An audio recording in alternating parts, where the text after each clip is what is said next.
Blessings in the light and in the love of our infinite Creator.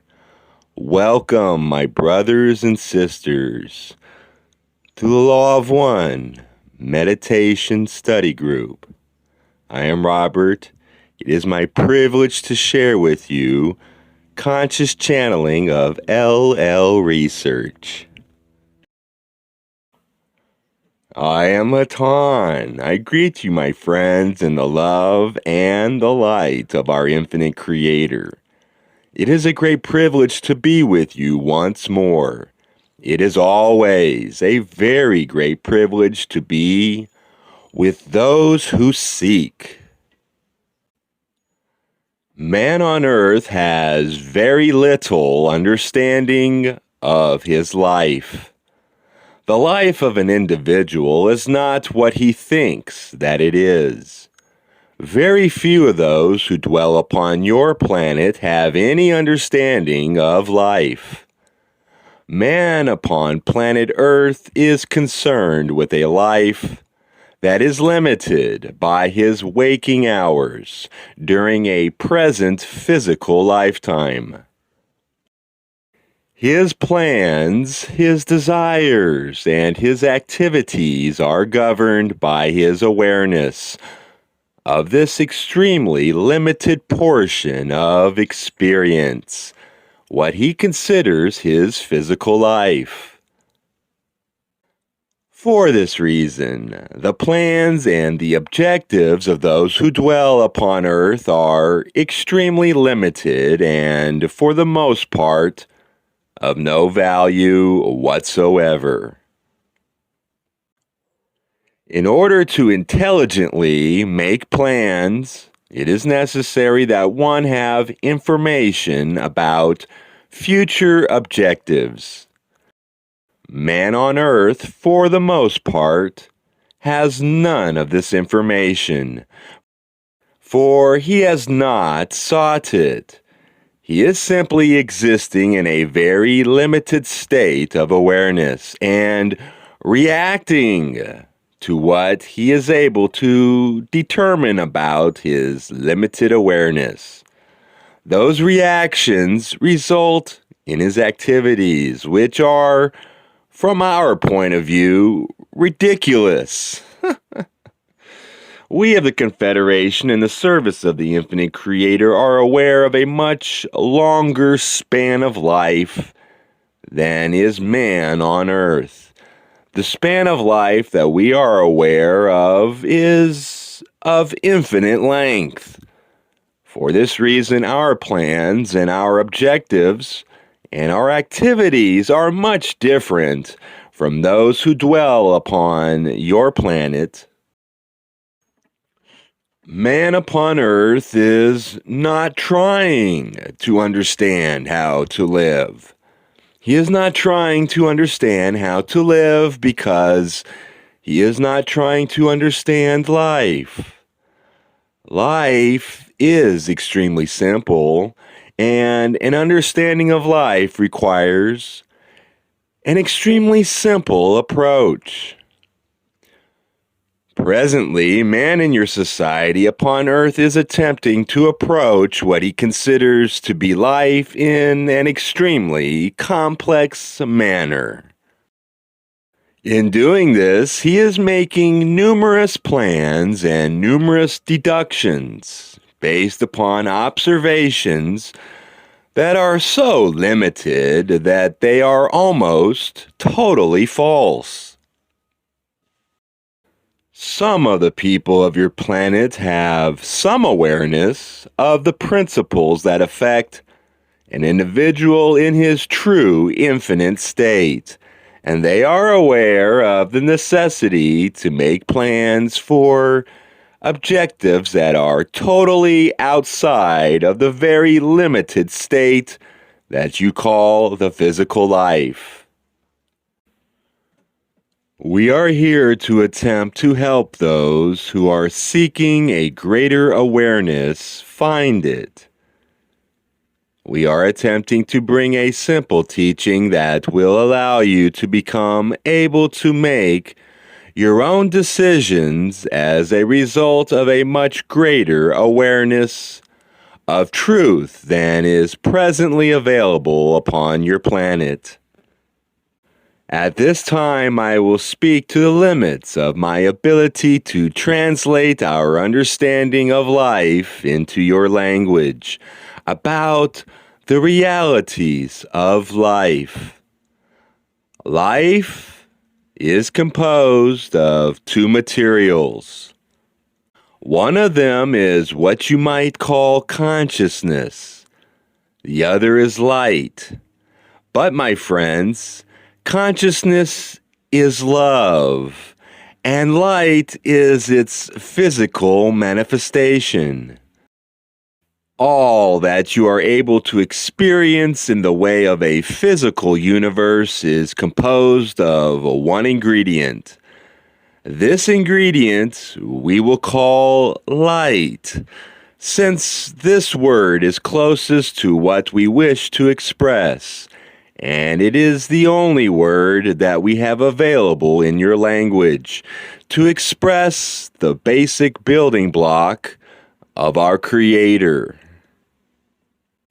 Originally, the Creator expressed a desire. This desire was expressed in a state of consciousness that is best described in your language using the word love. The Creator then, expressing desire through love, caused the creation of all matter. The Creator caused the creation of light. This light was then formed in its infinite configurations in the infinite universe to produce all of the forms that are experienced. All of these forms then are molded or generated through the expression of consciousness, that is love. They are composed of a fabric that is light. For this reason, we greet you each evening with the statement, "In the Creator's love and the Creator's light." For this, then, encompasses all that there is. The consciousness that creates. That is the fabric of love and light. The love that produces the configuration of light occurs in what we term various vibrations, or using a word in your language that is not sufficient but somewhat descriptive, frequency. Love occurs. Then in various vibrations or frequencies, these vibrations are the result of free will. When the Creator produced this original concept, the concept included the gift of freedom of choice to all of the parts that the Creator created. These parts are then totally free to change the original thought. In doing so, they change what you understand to be the vibration of some portion of the original thought. Each of you here this evening has a vibration. This vibration is yours, and you have control over it. Your freedom of choice has created the love that manifests the light that is the fabric molded into your physical form. This is the simplest analysis of all created forms of all the creation. Each part of it is able to utilize its own consciousness through the principle of freedom of choice to vary or change the original vibration. The creation, therefore, continues to be self-generating in an infinite variety. This was provided for in the original thought of the Creator. It was provided that the Creator might generate itself in an infinite way, in an infinite number of forms. Through the use of freedom of choice, man upon planet Earth has generated many forms. Some of these forms were never envisioned by the Creator with the original thought. However, they were allowed for due to the principle of freedom of choice. This is perhaps the most important principle in this creation, that each of the Creator's parts be able, throughout eternity, to select for themselves what they desire. In experimenting with this desire, there have in some instances become a slight problem in straying away from thoughts and desires that would be most beneficial. In experimenting with these desires, none of the created parts have lost contact with the original desire. This has occurred in many places in this creation. We are here at present to communicate to those who desire to find their way back to the original thought, information leading those who desire the path back along the path to the original thought. It is necessary that we act in such a way as to lead only those who desire this pathway along it, therefore not violating the important principle of total freedom of choice. As I was saying previously, each of you, as do all parts of this creation, have a particular vibration or frequency. This vibration is the only important part of your being, since it is an index of your consciousness with respect to the original thought. When an individual is aware of life in its infinite sense, one is also aware of the benefits of matching this vibration with the vibration of the original thought. It is our effort to match our vibration with that of the original thought. This is the reason that we of the Confederation in service of the infinite Creator are here now. For this service that we perform is a service that would be in harmony with the original thought.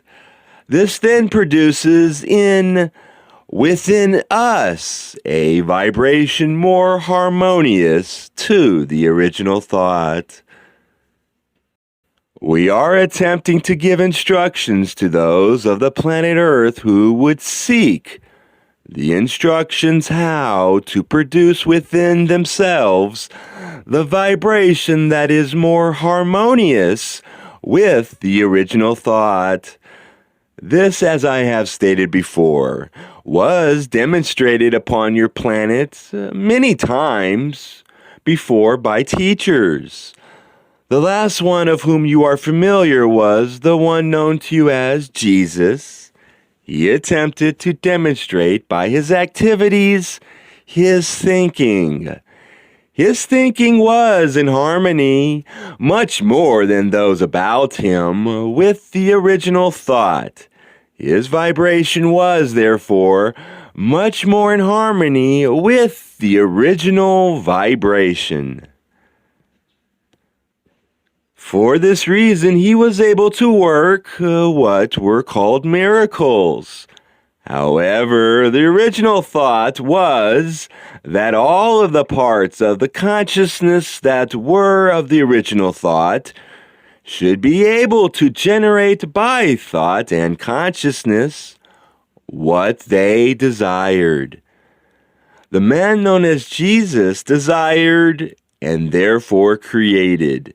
since the vibration which he generated was in harmony with the vibration which the Creator used to form the creation. It is only necessary then that an individual become in harmony with the vibration that formed the creation in order for one to act within the creation as did the Creator and as does the Creator. This was demonstrated by you, by the one known to you as Jesus. Not only did he demonstrate what could be done in a very small way, but also how to think in order to do this. Unfortunately, man upon planet Earth has misinterpreted the meaning of this man's life. At this time, we wish to point out the true meaning of Jesus' life. It was desired that those who were aware of his thinking and his activities then follow the example, and as he did, become more in unison and in harmonious vibration with the thought of their Creator. We are here to bring you information and to impress upon you in a non-intellectual way during meditation the idea that it is necessary for you to increase the vibratory rate of your real being so that it is harmonious with the original thought of our Creator. Our teachings are simple, as were the teachings of the one known to you as Jesus. It is only necessary that you attempt to understand these teachings, understand them in depth. Understanding in depth can be done only through meditation.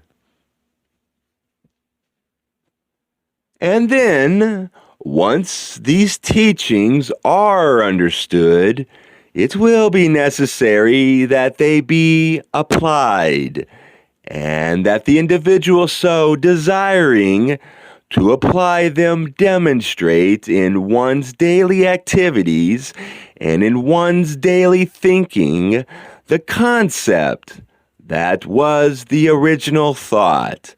The concept that we have spoken to you as being love. We have used this word, as I have said, because it is as close as we can come using language to the original thought. However, this word is miniature compared to the original thought. This original thought can't be obtained in your intellect, only to a very small degree. It must be obtained in your total being through the process of meditation. Once this is done, and once your activities and thinking reflect this thought, your vibration will increase.